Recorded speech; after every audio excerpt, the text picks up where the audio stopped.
My dear Kibo family members, good morning. అందరికీ నేను ఒక విషయం చెప్పదలుచుకున్నాను, జాగ్రత్తగా వినండి. మనం ఇప్పుడు బిట్మార్ట్లోనూ మన కాయిన్ రిలీజ్ చేసాం. మొన్న ప్యాంకేక్ స్వాప్లో చేసాం. అలాగే కాయిన్ గీకోలోను వేరే దాంట్లోనూ మనం పెట్టాం. ఇవన్నీ చాలా ఖర్చుతో కూడుకున్న పనులు. మీరు గమనించాల్సిన విషయం ఇక్కడ ఏంటంటే, నేను ముందు కే ఎక్స్చేంజ్ రెడ్ది పెట్టాను. అది సరిగా లేక, సరిగా నాకు ఆ టెక్నీషియన్ సపోర్ట్ చేయక అది తీస్తాను. అప్పుడు కొన్ని కోట్ల రూపాయల నష్టం. మళ్ళీ ఎల్లో తీసుకొచ్చి పెట్టాను. అందులో కూడా సరిగా ఒక ఇబ్బంది పడితే మళ్ళీ దాన్ని తీసి మళ్ళీ తర్వాత రీమోడల్ చేయించి మళ్ళీ పెట్టాను. ఇప్పటికి 3 సార్లు అయింది. ఎల్లో 2 సార్లు, రెడ్ ఒకసారి. దాని తర్వాత మన బీసీటీ తీసుకొచ్చాను. మళ్ళీ దీనికి కొంత ఖర్చు అయింది. అలా 3 ఎక్కువ ఖర్చు, బీసీటీ అనేది తక్కువ ఖర్చు. మళ్ళీ పెట్టాను. ఇక్కడ కొనేవాళ్ళు లేకపోవడం వల్ల ఇక్కడ కూడా కాయిన్ స్టాక్ అయిపోయి, మరి కే ఎక్స్చేంజ్లో కూడా అవి స్టాక్ అయిపోయి ఉన్నాయి. కొనేవాళ్ళు లేరు. ఎందుకంటే వీటిల్లో మనమే ఉన్నాం, బయట వాళ్ళని వచ్చే ఛాన్స్ లేదు, చేసేలాగా సహకరించలేదు. అది ఇచ్చే వరకు ఆగకుండా, అంటే వెంటనే ఇచ్చేస్తే అమ్ముకోవాలనేటువంటి ఆలోచనతో చేయడం జరిగింది. అది వర్కౌట్ అవ్వలేదు. 4 సార్లు కోట్లాది రూపాయలు ఖర్చు పెట్టి నేను దాన్ని చేశాను. ఇంకా అవి కాకుండా నేను ఓన్ బ్లాక్ చైన్ టెక్నాలజీ చేయించుకున్నాను మనం, అంటే నాకు. ఆ తర్వాత కొన్ని ఎక్స్చేంజ్లో పెట్టాను. 35 అని చెప్పాను అప్పుడు మీకు. అందులో కూడా ఖర్చు పెట్టాను. కానీ అనుకున్నట్టుగా దాంట్లో సక్సెస్ రాకపోతే ఆ తర్వాత మళ్ళా బిట్మార్ట్లో తీసుకొచ్చి పెట్టాను. బిట్మార్ట్లో నేను సక్సెస్ అయ్యాం. ఈరోజు గుడ్ అని వచ్చింది మన కాయిన్ ఈక్వలెంట్లో. చూడండి, మంచిది కాయిన్ అంటే యావరేజ్ లేదా బ్యాడ్ ఉంటుంది. గుడ్, యావరేజ్, బ్యాడ్ అని ఉంటుంది. మన గుడ్ సర్టిఫికేట్ తీసుకొచ్చాం. ఒక ఎక్స్చేంజ్లో మనం పెట్టినప్పుడు అక్కడ ఫండమెంటల్ రూల్స్ ఏంటంటే, మొత్తం మనం ఎన్ని కాయిన్స్ పెడుతున్నామో దాంట్లో 1% పెట్టాలి. ఒక ఎక్స్చేంజ్లో 1% పెట్టాలి. 1% అంటే 14,40,00,000 పెట్టాలి. డబ్బులు మనం ఎంత పెట్టినా 14,40,00,000 పెట్టాలి. అంటే కాయిన్ రేటు తక్కువ పెడతాం, తక్కువ అయిపోద్ది, కానీ 14 కోట్లు వెళ్ళిపోతాయి అందులోకి. మరి మరో ఎక్స్చేంజ్లోకి వెళ్తే అవి అలాగే పెట్టాలి. కాబట్టి చాలా అనేక ఎక్స్చేంజ్లో ఎవరు పెట్టరు, డబ్బులు ఖర్చు అవుతాయి, అలాగే కాయిన్స్ కూడా పెట్టేయాలి. నేను అలా పెట్టకుండా కేవలం 2 కోట్ల కాయిన్సే పెట్టాను. దాని గురించి ఇప్పుడు మీకు ఒక వివరణ ఇస్తాను. 2 కోట్ల కాయిన్సే పెట్టాను. మరి ఇంకా 12,40,00,000 పెట్టలేదు. పెట్టియచ్చు కదా. దాని మీద డబ్బులు కంపెనీకే వస్తాయి, అంటే నాకే వస్తాయి. మరి నా కాయిన్స్ కూడా ఉన్నాయి, కంపెనీ కాయిన్స్ కూడా ఉన్నాయి 1400 కోట్లలో. కానీ నేను అలా పెట్టలేదు. అన్ని ఎక్స్చేంజ్లో పెట్టుకుంటే ఈ ఎక్స్పెన్సివ్స్ అన్నింటికి కొన్ని కోట్ల కాయిన్స్ కంపెనీకి ఉంచాను. కానీ అవన్నీ పెట్టాలి, కానీ పెట్టలేదు. ఎందుకో తెలుసా? ఈ కాయిన్స్ సక్సెస్ అయితే ఈ కమ్యూనిటీ ఎవరైతే మన అందరూ ఉన్నామో వాళ్ళందరికీ మేలు జరగాలని. ఇప్పుడు మనం కే ఎక్స్చేంజ్ ఎల్లోలో కొన్ని కాయిన్స్ పెడితే కొనుగోలు లేక అలా ఉండిపోయింది. అంతకుముందు ఎక్స్చేంజ్లు కూడా అలాగే ఉండిపోయాయి. అంటే మనం అమ్మే వాళ్ళమే కానీ కొనేవాళ్ళం కాదు. ఎప్పుడో చెప్పాను మీకు అది. మీ దగ్గర ఉన్న కాయిన్స్ని అమ్ముకొని డబ్బులు తీసుకోగలరు, కానీ కొత్త కమ్యూనిటీని మీరు తేలేరు. మీరు తెచ్చిన కమ్యూనిటీ మన తాలూకా కమ్యూనిటీ, అది వచ్చేసింది. దీనికి తోడుగా ప్రపంచంలో ఉన్నటువంటి కమ్యూనిటీని కూడా తేవాలి. అదే నేను చేసిన పని. ఇన్ని కోట్లాది రూపాయలు నష్టం వచ్చినా నేను పెట్టాను దాన్ని. ఇప్పుడు మీ కాయిన్స్ డైరెక్ట్గా పెట్టి అక్కడ చేయడానికి అవదు, అలా తీసుకోరు. కంపెనీయే పెట్టాలి. ఆ తర్వాత కొనుక్కున్న వాళ్ళు కంపెనీ ద్వారా మళ్ళీ కొనుక్కున్న వాళ్ళు, అంటే ఎక్స్చేంజ్ నుంచి కొనుక్కోవచ్చు.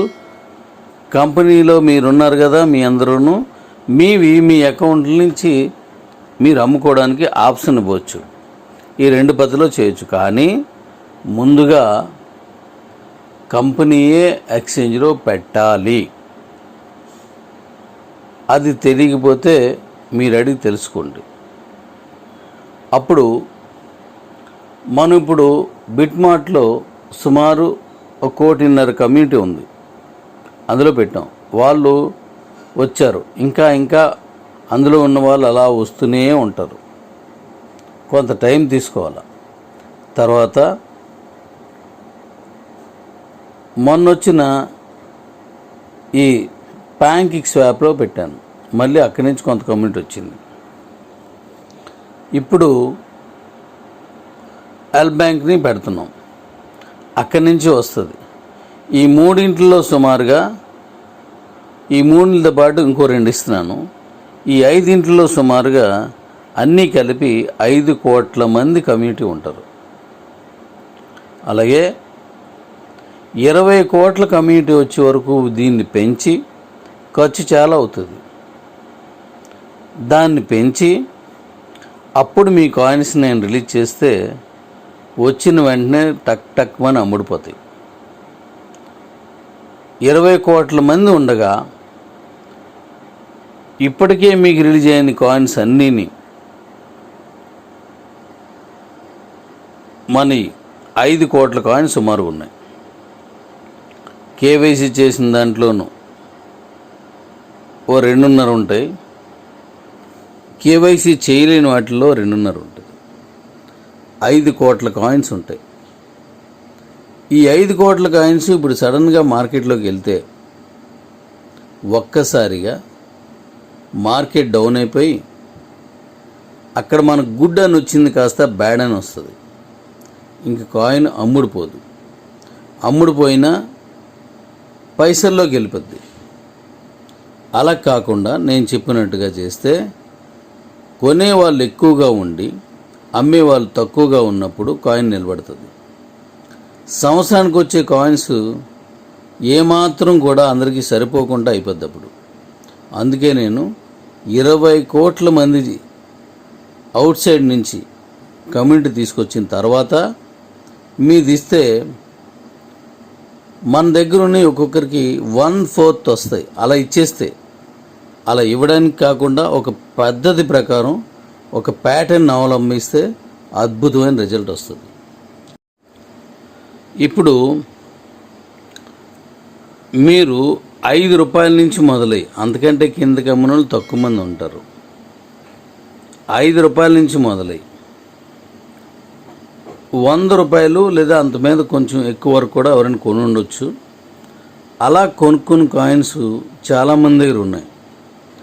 ఇప్పుడు సడన్గా మనం ఒక ఎక్స్చేంజ్ రెండో ఓపెన్ చేసామని నేను అందులోకి అవి ఇచ్చేస్తే వీళ్ళందరూ అక్కడికి వెళ్తే ఒకేసారి వెళ్తే కాయిన్ కిందకి పడింది అనుకోండి, ఇలా డబ్బులు పెట్టి కొనుక్కున్న వాళ్ళందరూ నష్టపోతారు.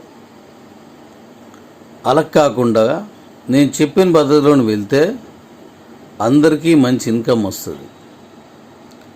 ఈ బాధలన్నీ నాకెందుకు, మీరు అడుగుతున్నారని నన్ను ఇచ్చిమంటే ఒక్కసారిగా మీ అన్నీ వదిలేస్తాను. కాయిన్ రేట్ పడిపోయినా మాకు సంబంధం లేదు అని మీరు ఒప్పుకుంటానంటే, ఎందుకంటే కాయిన్ని నేను 1,00,000 వరకు పట్టుకెళ్ళని లక్ష్యంతో పనిచేస్తున్నాను. మళ్ళీ ఆయన కాయిన్స్ అమ్మేసుకుంటున్నాడు, ఆయనే డబ్బులు తీసుకుంటున్నాడు అని మెసేజ్లు పెడుతున్నారు. అలాంటివి పెట్టడం వల్ల ఎవరో ఒకరో 10 మందో అలా దాన్ని సపోర్ట్ చేసినప్పుడు మీరందరూ దాన్ని వింటే ఆ 10 మంది సడన్గా నాకేం సంబంధం, నేను పెట్టమని పెట్టేస్తారా అంటారు. కానీ తర్వాత మీరందరూ నష్టపోతారు. అలాంటి గ్రూప్లో నేను వస్తే ఆ వచ్చిన వాటిని మీరు విని స్పందించకుండా ఉంటే కాయిన్ని మంచి రేటుకి తీసుకెళ్ళి మనం ఇచ్చుకున్నా చేద్దాం. అలా కాదు, ఇచ్చేయండి మాకు ఏ అభ్యంతరం లేదంటే నేను ఒక నోటు మీ అకౌంట్లో ఇస్తాను. ఆ నోట్ని చదువుకొని కాయిన్ రేట్ ఎలాగున్నా మాకు ఇబ్బంది లేదు అని మీ అందరూ కానీ అందులో పెట్టేస్తే నేను వదిలేస్తాను. నేను ఎంతో ఇబ్బందులు పడి దీన్ని ఒక రేటుకి తీసుకొచ్చి ఈరోజు చాలామంది కొనుక్కొని అద్భుతమైనటువంటి విధంగా ట్రేడ్ చేస్తున్నారు. రూపాయి పెట్టింది ఈరోజు రూపాయలు సుమారుగా వచ్చింది. ఆ రోజు 12 రూపాయల వరకు వెళ్ళింది. అది క్రమేపీ అలాగ కొనడం అమ్మడం చేస్తారు. రూపాయికి, రూపాయిన్నరకి, 2 రూపాయలకి, 2.5కి, 3.5కి అలా అమ్ముకున్న వాళ్ళు అలా కొన్నవాళ్ళు అప్పుడు ఓ 1,00,000 రూపాయలు అప్పు చేసి మరోలా కొన్నారనుకోండి. అందులో కొన్ని కాయిన్స్ అమ్మేసుకొని కొన్ని కాయిన్స్ ఉంచుకొని అప్పు చేసుకుని దాన్ని తీర్చుకుంటారు. అంటే ఇప్పుడు రూపాయికి కొన్న వాళ్ళు 4 రూపాయలకో 5 రూపాయలకో అమ్ముకున్నప్పుడు కొన్ని అమ్ముకొని కొన్ని ప్రాఫిట్ తీసుకొని కొన్ని దాచుకొని చేస్తారు. అందుకే నిన్న మొన్న కిందకి వెళ్ళింది. ఒకసారి వాళ్ళ దగ్గర 3 రూపాయలకి, 4 రూపాయలకి, 5 రూపాయలకి కొన్న తర్వాత మళ్ళీ వాళ్ళు అంత తక్కువ అమ్మరు.